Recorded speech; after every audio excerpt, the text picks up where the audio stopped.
concussion in the summer of 2009 while I was taking a whitewater canoeing course in Squamish.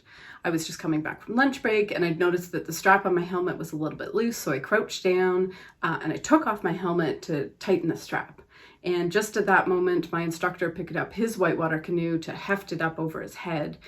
He didn't see me, and so instead of swinging it up over his head, he swung it right into my head where I was crouched down. It hit me right at the top left of my head.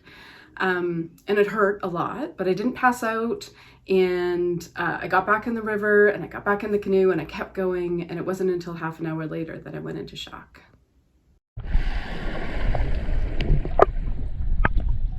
I remember a string of cool, foggy mornings when I would park at the gravel pullout and walk down the dirt trail past the car-sized boulders. I usually had the pond to myself. I remember stripping down and carefully executing a shallow dive. When I was immersed, no matter how miserable I'd felt on the way there, the feeling would come back. Joy. I don't know which was stronger, the joy or my relief that I was still capable of feeling joy. I would dive under, float on my back, and revel at being a person who could experience this, who could feel at home in my body and in the world. I would swim for as long as I could, and then step out of the water, dry off, and put my clothes back on. I called it survival joy. This was me clawing my way back towards the possibility of feeling okay. And while I might not be able to hold on to it for long, just knowing it was possible kept me going. Amid whatever monsters, I had a door in my mind marked, "Here be joy." It was my sister's birthday and we were at a bowling alley celebrating, and we were just playing and having a good time, goofing around, and we bumped heads. She caught me with her forehead against the left side of my temple. And afterwards I felt a little bit weird, but the next day I woke up and realized that I definitely had a concussion. When I first realized something was wrong, my instinct was to take a warm bath. Something was wrong. I knew that. It wasn't clear exactly what was wrong or where I was hurting, but in the bath I always felt safe. After bathing, my partner found me a video of a river to listen to. I lay on the couch under blankets with the river sound surrounding me. Even in my frightened and disoriented state, some very clear-sighted part of me instructed me to lay there and listen to the water, to imagine my pain and fear being taken away by it. I noticed that showering and bathing had the power to help me reestablish my equilibrium, maybe by calming my nervous system and increasing blood flow.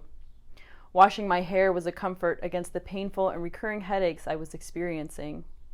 I found relief in the water over my scalp and the calming circular motions of washing. Later, I began swimming to rebuild my strength and stamina. Even on days when my vision was wobbly and my head hurt, I dip myself into a swimming pool and feel cradled by the water.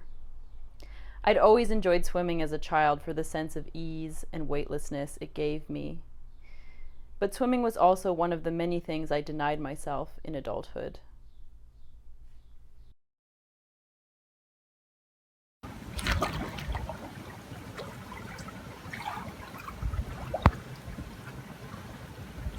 In exile, I draw the Tower card. When I injured my brain, it was barely spring.